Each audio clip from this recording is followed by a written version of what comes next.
Hello, everybody. This is Nathan, president of Saybrook University, and back for another episode of Saybrook Insights. Today, we're talking about creativity. That word alone is pretty awe-inspiring, all-encompassing, and a little confusing, right? But it's awe-inspiring in the sense that you can create, you can build, you can innovate. In a word, you can do all sorts of amazing things. It's also a little confusing and amorphous because it means all sorts of things to all different people. And in a way, that's its beauty. As a kid, creativity for me was music. And it was also very much a life-saving way of being in the world. I had struggled mightily with being bullied throughout junior high, walking around with the metaphorical sign on my back that said, "Kick me," throughout most of those early years. Yet within the span of a few months, a band teacher, I don't know if they took pity on me, saw something in me, I'd like to think it was the latter, took me under his wing and said, "Do this. You're going to feel better. And if you work hard enough at it, you might be good enough to do something great." And the instrument was the trombone, but it was a vehicle for something much more than just blowing notes out the bell. It was my therapy. It was a language I had all to myself that soothed me, inspired me, led me to find others who shared similar passions, and really eventually gave me much more, including discipline, focus, and a sense of what it means to truly make art, both individually and with others.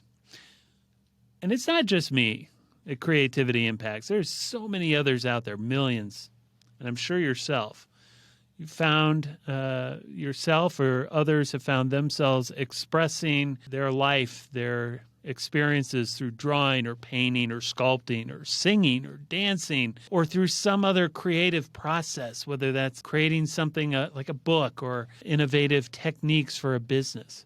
Indeed, the power of creativity in any form is transformational, personally and professionally. So what is it about creativity that unlocks the mind, creates new ways of looking at the world?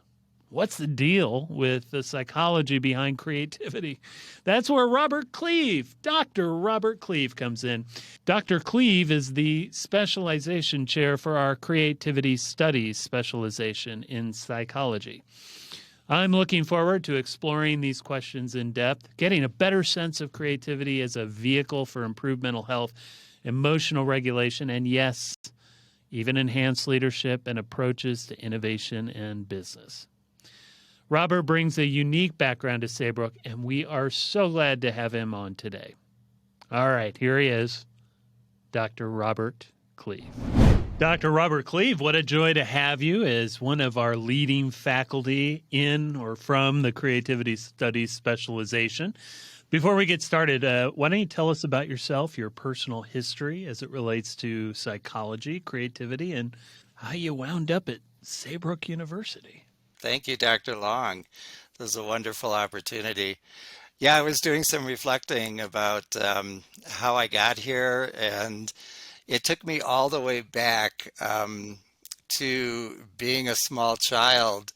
And I was looking at the intersection of who I am and my being, father, teacher, glass artist, creator, gay male, researcher, traveler, mentor, and friend. And in that reflection, I was contemplating, where did the creativity spark begin? And was I even aware of it, when it was going on? It took me back to my parents introducing us to the accordion when my sister and I were age 6 or 7. And we were always into some creative venture. We were selling pop at the local golf course through the fence. We were developing plays. We were interacting. Our parents may not have understood why we did it, but they certainly didn't stifle it. So, music was the first, entree into creativity through the accordion. Then I went on to being in a wedding band and transitioned to piano. And then I felt I loved music so much that I Went on to get a BA in teaching music education from Wayne State University in Michigan. And along with that, I got a minor in psychology. So I taught music at, to an elementary school group, and it was called Music in America, I believe it was. And I did it for a year, and I just couldn't envision my life going in that direction. So I decided to go back and expand my psychology degree. I got a master's degree in community and school psychology, also at Wayne State University. So at that point, I was a limited licensed psychologist in Michigan. I worked in community mental health. I did a lot of addictions work, and that was a really powerful experience to work with folks. And it was during the 80s, at the time of the HIV crisis. So we were just learning about it, and I had the opportunity to work with gay men in group settings on survival. And in reflecting, I realized that that took a lot of creative potential and thought just to come up with ways to help these guys who were dying at the time. There were no drugs, there were nothing happening that helped them survive. We would go to the hospital to be with them when they died. And in reflection on a conference I just attended, I realized that as a gay man, my creative potential blossomed very early on in order to survive, being in a cisgender white male society and as a gay man who had not come out. The creativity that came up, as Ruth Richards calls our everyday creativity, was astounding, in reflection.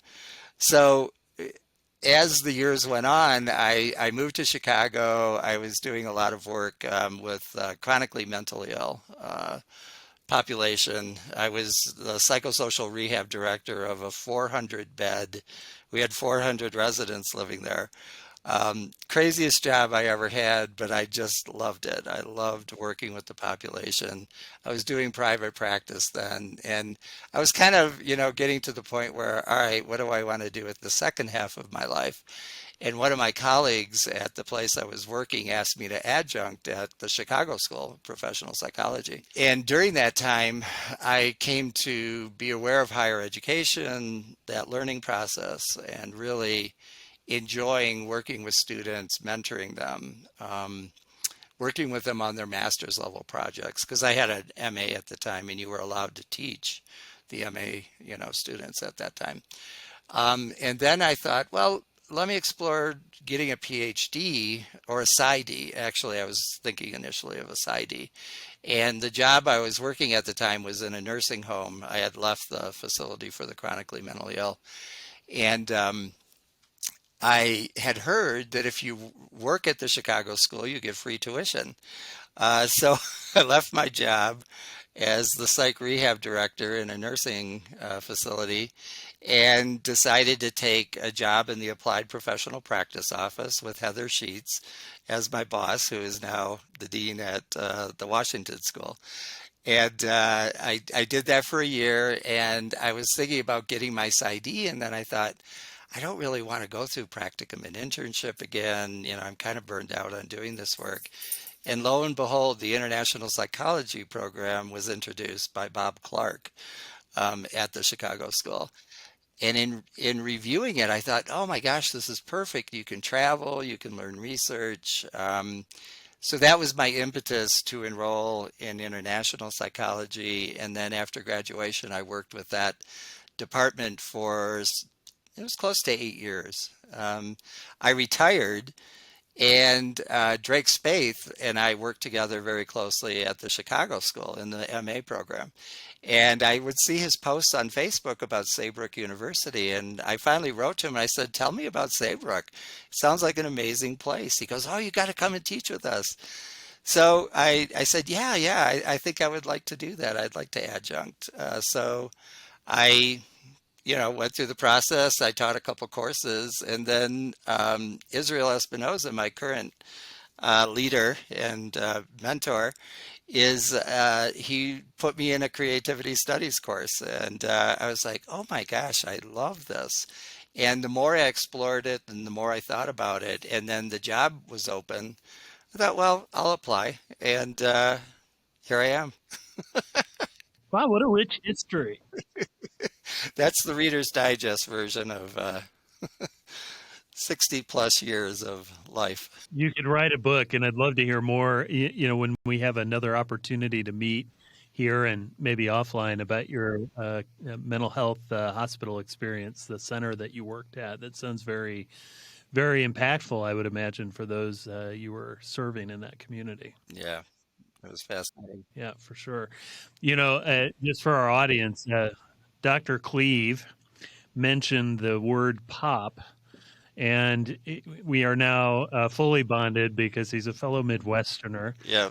Pop is only known in, I think, 5 states in the United States, so it is also soda, or if you're from the South, Coke. It's fabulous that you found your way to Saybrook in that way. Chicago School is part of it was the leading institution many years ago for the TCS education system. So there was that kind of interconnectivity. What did you find when you got here to Saybrook? What were some of the hallmarks of the teaching and learning experience that really turned you on? I think it was the humanistic philosophy, the humanistic existential and transpersonal philosophies. And I was aware and I observed how faculty interacted with students, how students interacted with faculty. And it just felt right. It was such a positive and empowering experience that allowed for dialogue on phenomena that in a lot of other venues would have kind of been, um, you know, it, they weren't embraced in the same way. And some of our students have had amazing experiences throughout their life.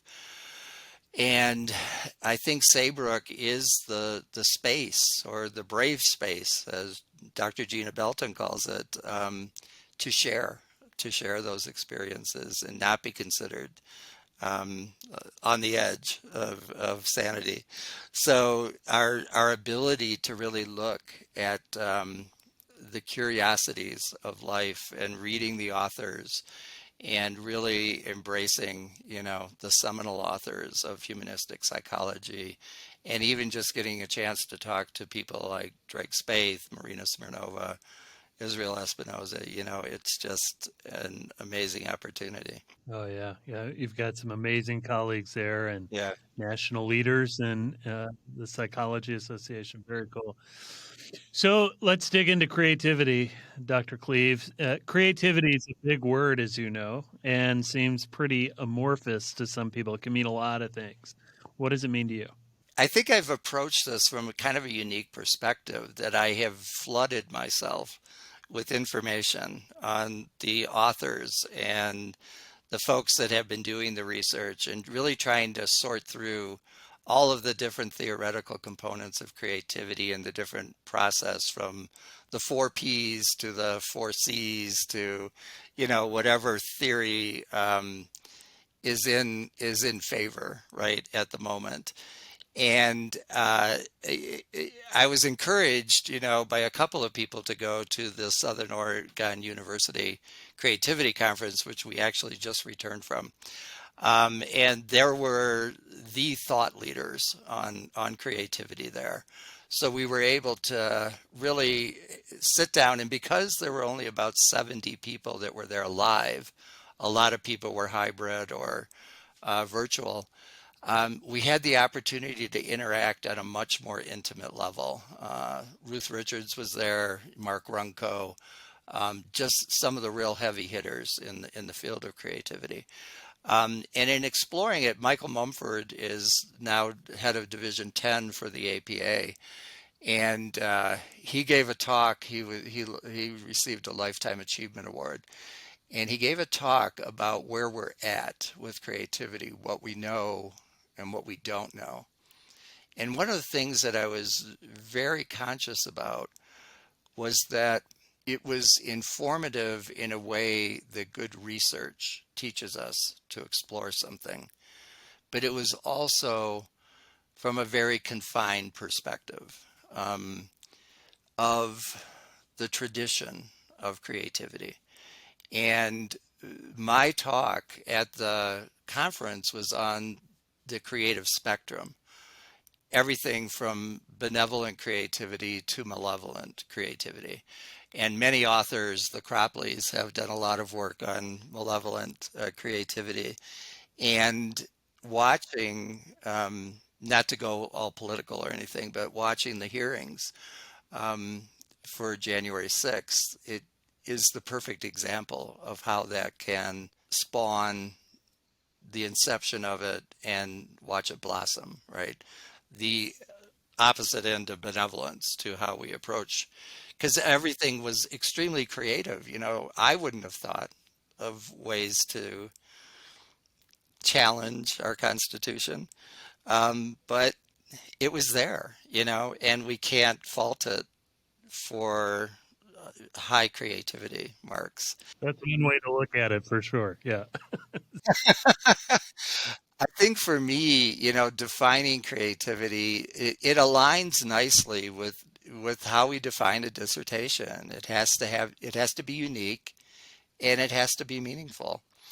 And Michael Mumford gave an extended definition of it, which I did not get a copy of, and I'm going to reach out to him to get that. But it was very comprehensive and it was almost overly inclusive, of how we look at creativity, from both a research, theoretical, and an applied position. So for me, I would like to see our program expand into the innovation part of creativity and make it a bit more public facing in the aspect of how can we apply it and have students that come to us with these tremendous skills. They've had master's degrees for many years or bachelor's degrees, and they've been employing this in their work. And I always tell them, you're not giving up that life, you're enhancing that life, right, through getting the Ph.D.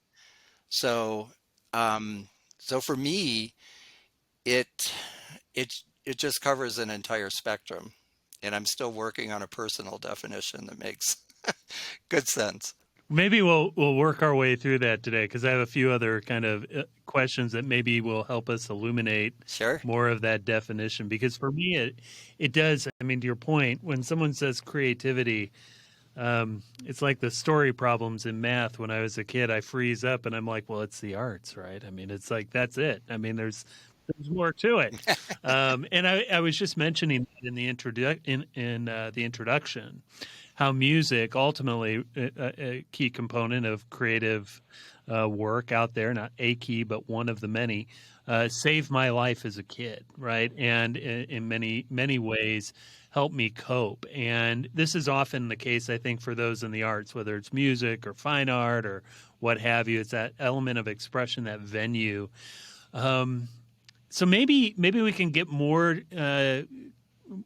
clarity on the definition of creativity from your perspective about what's going on at the psychological level when that happens. I mean, I can't explain it, right? I mean, for me, it opened up some doors in my head. It helped me see differently, and I guess maybe that's what's happening. But what's out there talking about what creativity does to unlock some of those things that's happening, whether it's benevolent or malevolent. We can get into that later. Well, I can give you a perfect example of that because it just happened today. In When I moved to Colorado, and I live in an area that's extremely rural. I'm at 9,500 feet in the mountains of Colorado between Buena Vista and Fairplay, South Park. And during the pandemic, as a glass artist, I was working a lot in isolation. I was doing a lot of commissioned work and that kind of thing, and just, creating for myself. And, I thought, man, it might be nice to do some classes. And so I put something on Nextdoor to see if there was any interest. And man, I probably had 20 people say, oh my gosh, I've always wanted to learn how to make stained glass or fused glass, but I have no creativity.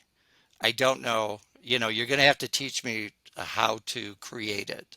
And I said, okay, yeah, we can do that. And so in this process, I learned that, and the research is filled with this, that people aren't aware of their creativity, or they, as Rollo May says, the courage to create, right? We take that step, we try it, and then we find if we can embrace it. So what we've kind of evolved into doing an open studio where now people can kind of come in and work on the projects they want. And one of the women was here yesterday, and she was working on a gift for her granddaughter. And we put it in the kiln. I do kiln formed glass. I don't do the hot glass, the blown glass. But she put it all together. We put it in the kiln. It came out amazing. And we were kind of conversing with the group that we do and texting, and she said, "You know what I realized? This is the first time I ever did something from my own ideas. I didn't copy something." And I said to her, I go, "That is the essence of creative satisfaction, is taking your idea and translating that into glass." And that was the aha moment, right? That we're always looking for. Kirk Schneider talks about awe and how we have to bring that forward and recall for ourselves, when we have those moments. But it's also that creative moment of, okay, now I get it. So I don't know if that helped to answer your question, but it was just classic, right? Yeah, I mean, I think it does actually, in the sense of it starts to open up areas that we didn't think we had available to us, but there has to be some key almost that unlocks it, right? And it sounds like in this case, your class and you were the key to that in a way. I hope so. It's been a real powerful experience to work with folks. And I have to admit, most of them are probably 55 plus. They would probably whack me if they heard me say that. But, I think that it's a point later in life where you're trying to figure out, what do I want to do? And my sister was actually here visiting last night. She happened to be in a town nearby, and she was telling me that she took a watercolor class.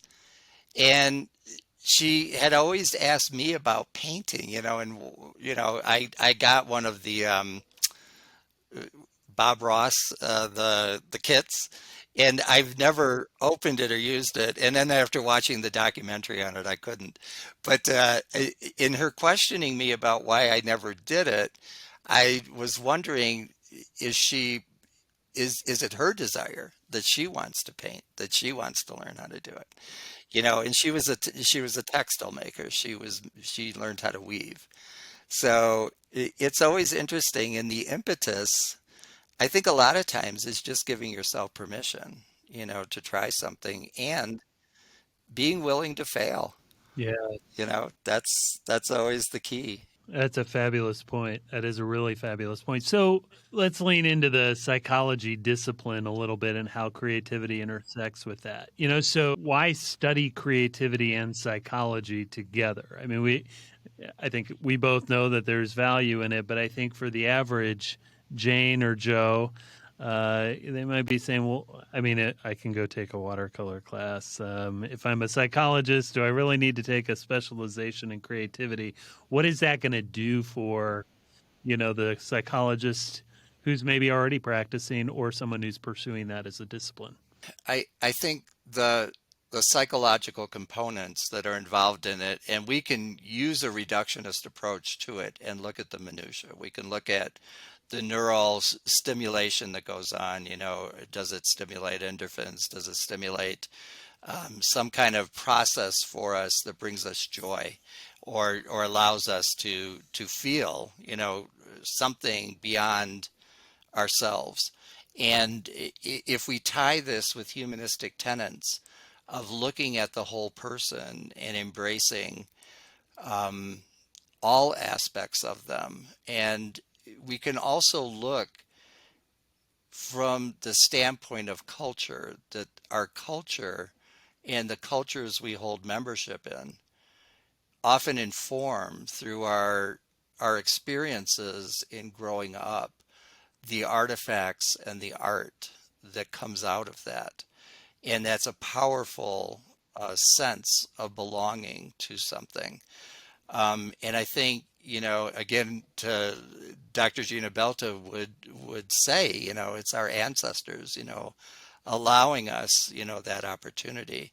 But the psychological impact of allowing yourself that the process of it, that you look at how do you incept an idea?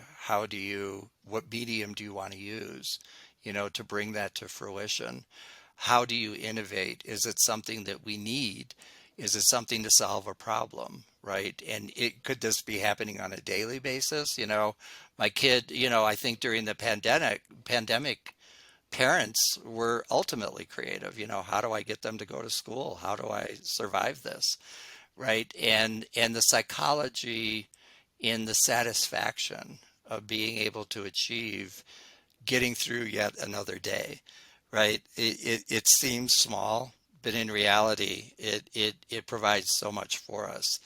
And I think, a lot of the research is looking at these very tiny, small components of what might give us the answer to why creativity happens and what is the neural processing of it.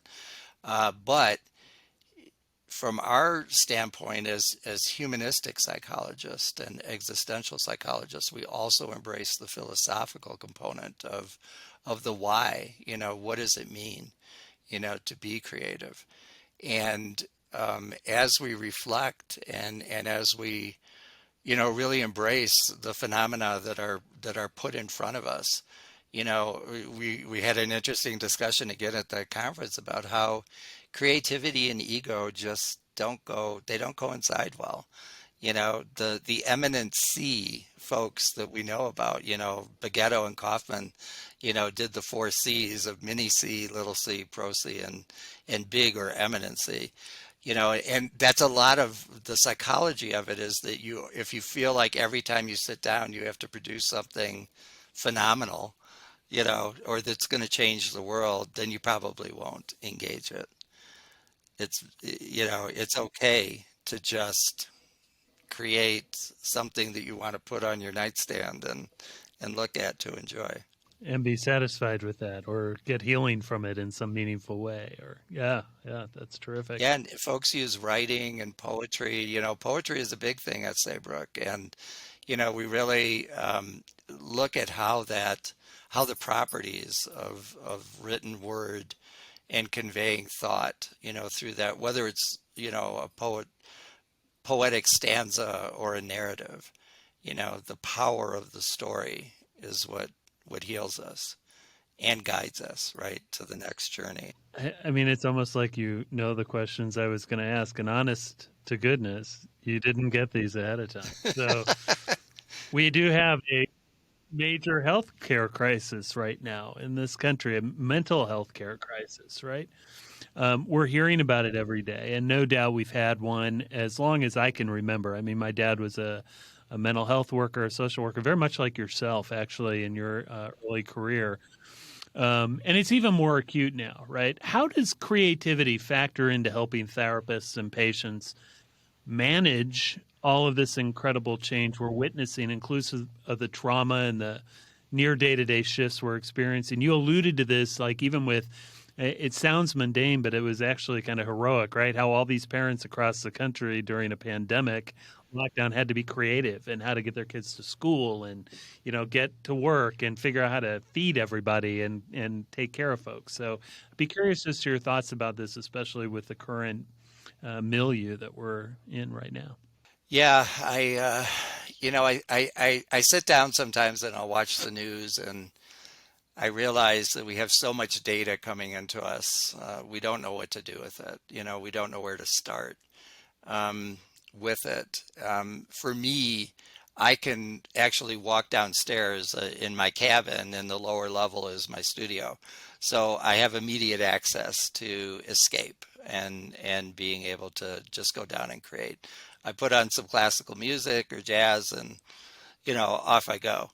But as as we move into the crisis of mental health, and I struggle with how the word trauma is used in some cases, but I think that creative process allows the connection, with the therapist. One of our students is doing animal assisted play therapy, and she's going to be doing her dissertation on it. And what we learned from our students, in terms of how the creative options can be utilized in such an effective way. And sometimes it's just by being present, with the person and allowing them to write, allowing them to paint, allowing them to sculpt, allowing them to pet the dog or the horse or whatever. And just being in that moment with them can be so healing. But not everyone has access to those resources, and not everyone believes in the power of psychology and healing through that realm. And if people could maybe even individually, I think there was a lot of healing that went on in our glass classes, right? Because in addition to creating glass, we talked, you know we gossiped, we talked, we did whatever, we analyzed the political world, but it allowed for that freedom in a less formal setting, you know, to explore that. And there's no simple answer, to the mental health needs of the United States. We're really in a crisis, and seeing that through the international lens, that I had the opportunity to do. My work was largely in Brazil, and Turkey, and I did get a chance to go to Hong Kong a couple times too. We would take students on immersion experiences to learn research and cultural aspects of research. So it was just, awareness through somebody else's eyes of what's happening in the United States, and our denial about that because we want to be the leaders, we want to be the all-knowing, nation. And in reality, we have so many problems, that need to be addressed. And I believe, creativity through kids, I remember writing a paper in my bachelor's program on why Piaget didn't use creativity as one of the developmental milestones. Why didn't we encourage this? We talked about play, but we didn't formalize it in a way that really looked at encouraging kids Mhm. and allowing them, right, to be creative across mediums beyond play. Without restrictions, right? I mean, I think play and art. I don't know about you, but even just growing up in Ohio, um, the experience of going through art class as a little kid and getting C's on projects, right? And rather than just letting children explore for the sheer joy, for the curiosity of making and creating with each other, that team building it takes. Not to get overly reflective on my art experience in school, but I think it's emblematic in some ways of a lot of the experiences people from our generation, perhaps at least, maybe experienced art as children and play And what was the first class that got cut when we didn't have the budget? the art. Art class. Exactly. Yep. Not gym, art and music. The two, easiest creative outlets. So, yeah, I mean, I think that's another big thing, is that people, they're looking at the creative professions. And there's a quote from Rollo May I was going to share that also applies to the work we're doing in the other committee about creative professions. And we need to somehow communicate to folks that um, creativity happens across the board. We have students from business with us. We have students from art. We have students from, all kinds of professions that are looking at how creativity informs their work. We have Janelle King, who's doing some amazing work on change agentry and looking at that for her dissertation in the world of business and management. So I think we need to get the word out that creativity is way beyond the arts, right? It's way beyond Oh, for sure. craft. So let's talk about that for a minute and then get into some specifics. We just have a few minutes left here in our interview. This is so we could go on for hours, I think, Dr. Cleve. Maybe part two, huh? Yeah, part two. We'll do a part two for sure. I guess what emerges is like, what can someone or somebody studying creativity then actually do with a degree or specialization? You've alluded to some of those with business and innovation. I think especially for those who come into our programs, it might be helpful. And then after maybe talking about the big picture, and I know it's not always about the outcome, but I think helping people envision, like whether that's aiding or supporting creativity, creative processes. Um, Maybe describe the specialization for the master's and PhD. So kind of a big question, but I think you're more than capable of. You're our evangelist, our resident creativity. I think as students are developing skills, and like I said, I want to take it in a direction that maybe is a bit more applied, right? That we take the skills that they come to us with and we show them ways to enhance those skills and bring those back to their workplace. One of the things that all PhD programs do is make you a subject matter expert in your area of interest. And often that is tied to a personal goal, to a career goal. You don't want to commit a year and a half to 2 years of your life to exploring something that has no meaning for you, right? We look at phenomena that's important to us. My focus was LGBTQ disclosure decisions for gay youth, across different cultures. And so I think, what we're offering the students is an opportunity to enhance the skill sets that they're bringing to us, becoming subject matter experts in their area of interest, and allowing that to um, encourage their sharing of that information, right? That whether they go into teaching, academia, higher ed, or their business communities where innovation is key, problem solving in a new way. One of the speakers at the conference was Roger Firestein, and he did this amazing talk on, most of the time we're looking at the problem the wrong way, or we're looking at the wrong problem, right? When we try and create solutions and we do this brainstorming, but we're brainstorming about the wrong thing.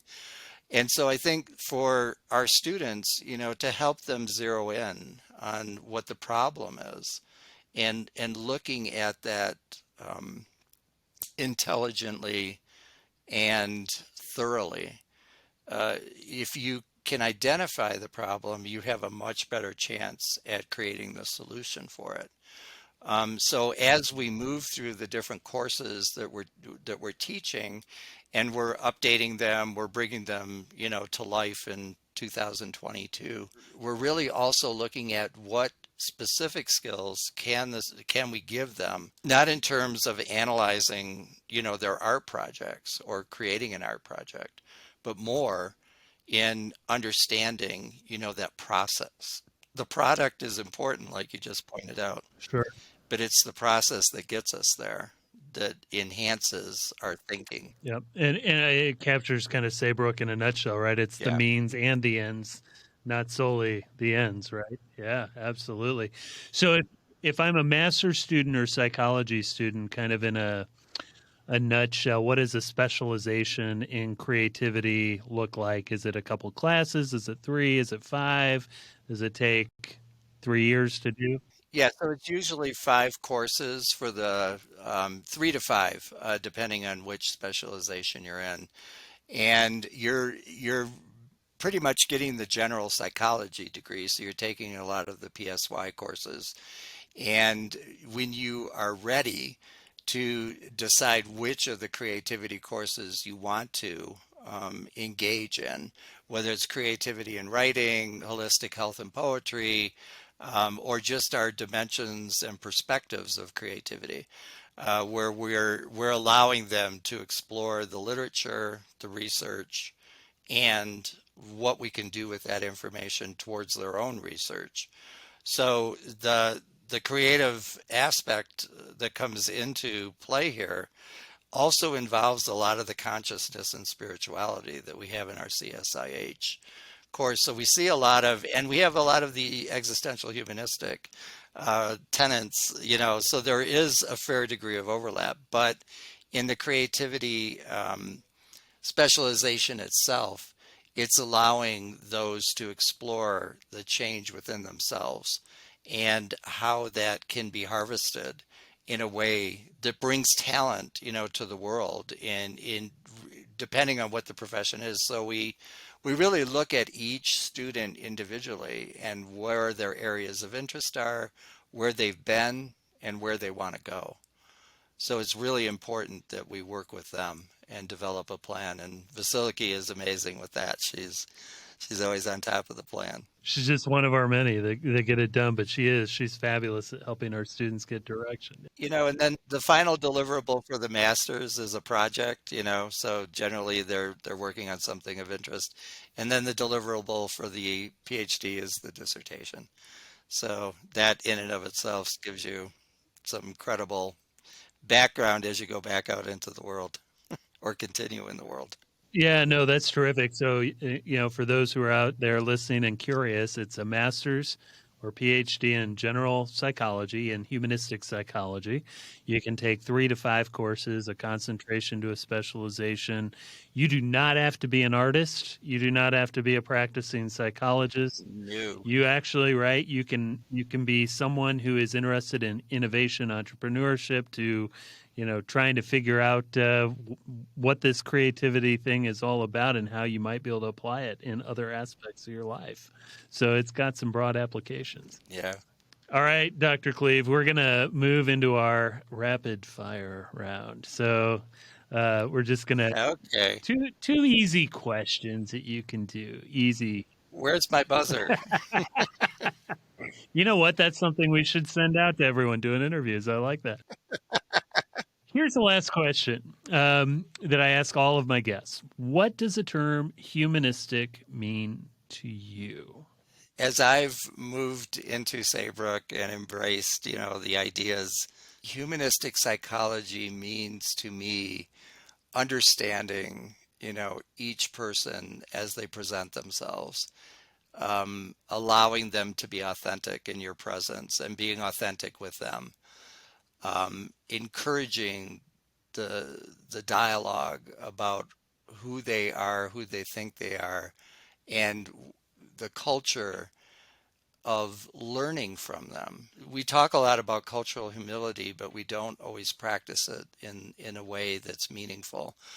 And I think one of the biggest gifts in doing cross-cultural work was when I went to the University of Sao Paulo, and the woman that I was working with said, we have our own answers. You need to come to us to understand Brazilian youth and come to us with a humble mind and an open mind.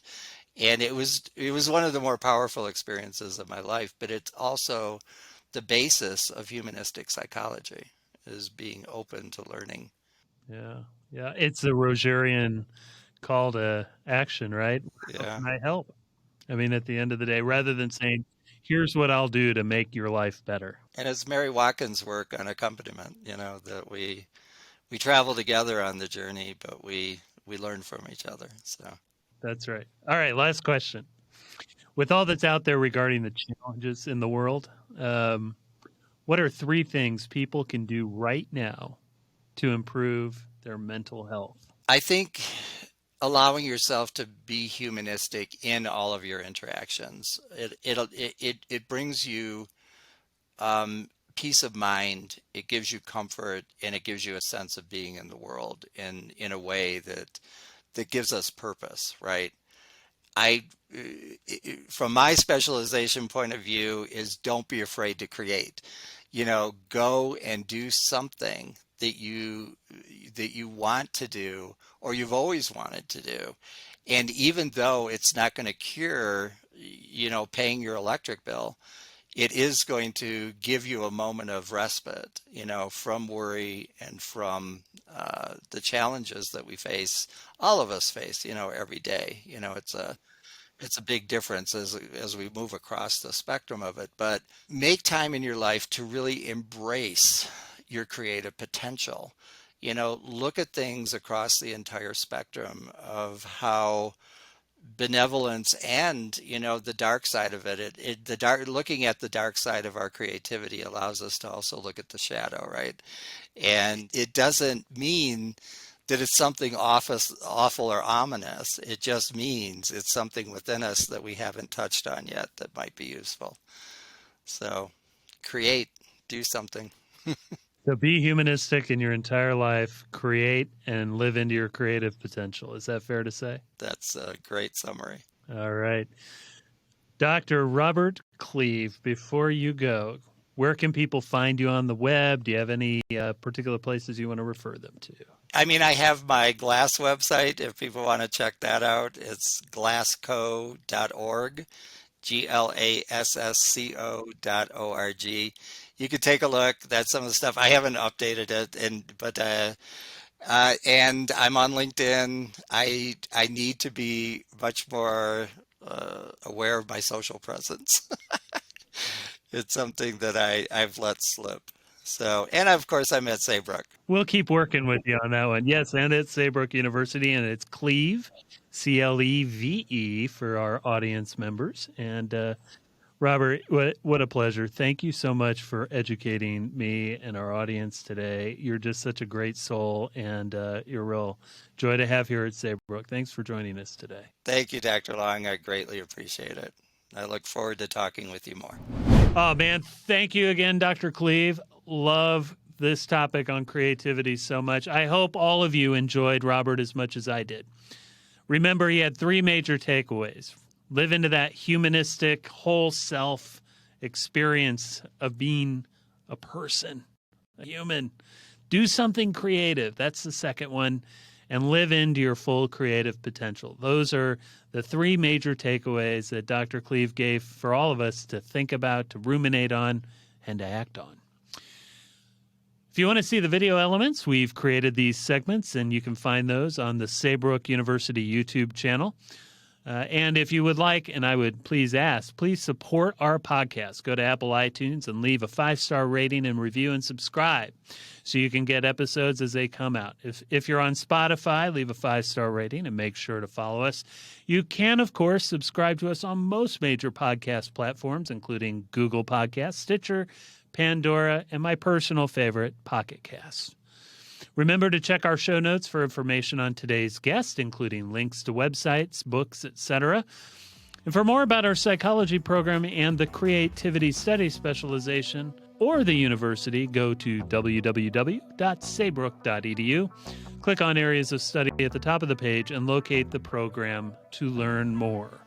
Or simply Google Saybrook University Creativity Studies.